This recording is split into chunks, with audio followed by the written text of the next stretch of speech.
Okay, advocate Gopalakrishnan, സന്നദ്ധ worker എന്നത് മാറ്റി സന്നദ്ധ പ്രവർത്തക എന്നത് മാറ്റി തൊഴിലാളി എന്നാക്കി കഴിഞ്ഞാൽ ഈ പ്രശ്നങ്ങൾക്കൊക്കെ ഒരു കോംപ്രമൈസ് ഉണ്ടാക്കാം എന്നാണ് ഞാൻ അദ്ദേഹത്തിൻ്റെ വാക്കുകളിൽ നിന്ന് മനസ്സിലാക്കുന്നത്. പൊതുവേ ഇടതുപക്ഷത്തുള്ളവർ പറയുന്നതും അങ്ങനെയാണ്.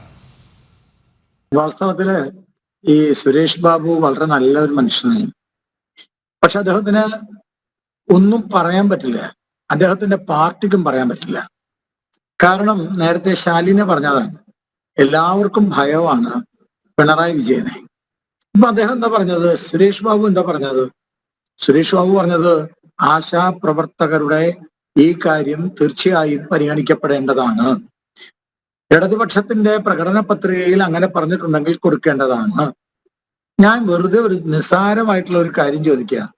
സുരേഷ് ബാബു, താങ്കളുടെ നേതാക്കന്മാർ, മന്ത്രി വേണമെന്നൊന്നും ഞാൻ പറയില്ല, താങ്കളുടെ ഈ NCPയുടെ നേതാക്കന്മാർക്ക് ഈ മനോഭാവം ഉണ്ടെങ്കിൽ ഈ സെക്രട്ടേറിയറ്റ് നടയിൽ ഈ 50 ദിവസമായി ഇരിക്കുന്നവരുടെ അടുത്ത് ഒന്ന് പോയി 1 മണിക്കൂറൊന്നും ഇരിക്കോ?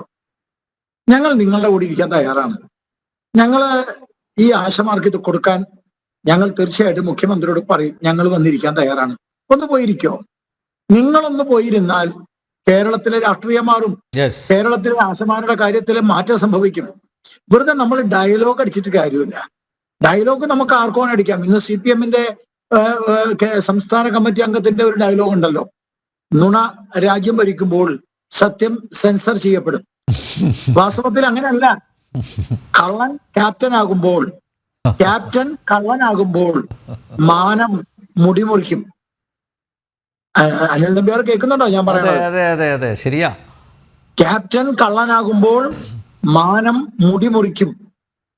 ഇവിടെ ക്യാപ്റ്റൻ കള്ളനാണ്, ക്യാപ്റ്റൻ ചതിയനാണ്, ക്യാപ്റ്റൻ തൊഴിലാളികളുടെ കണ്ണുനീർ കാണാത്തവനാണ്.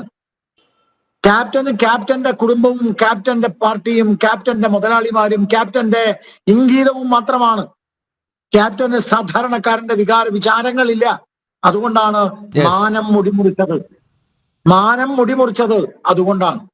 അതുകൊണ്ട് ക്യാപ്റ്റൻ കള്ളനാകുമ്പോൾ മാനം മുടിമുറിക്കും എന്ന യാഥാർത്ഥ്യത്തിലേക്ക് കേരളത്തിലെ ആശമാരുടെ മാനമാണ് ഇന്ന് ഈ പിണറായി സർക്കാരിന്റെ 50 ദിവസം പിണറായി സർക്കാരിന്റെ മുമ്പിൽ മുട്ടിലിഴഞ്ഞ് നടത്തിയ സമരത്തെ കാണാതിരിക്കുന്നത് കൊണ്ട് അവരുടെ മാനം അവർ സ്വയം പിണറായി വിജയന്റെ മുമ്പിൽ മുടിമുറിച്ച് പ്രതിഷേധിച്ചിരിക്കുകയാണ്.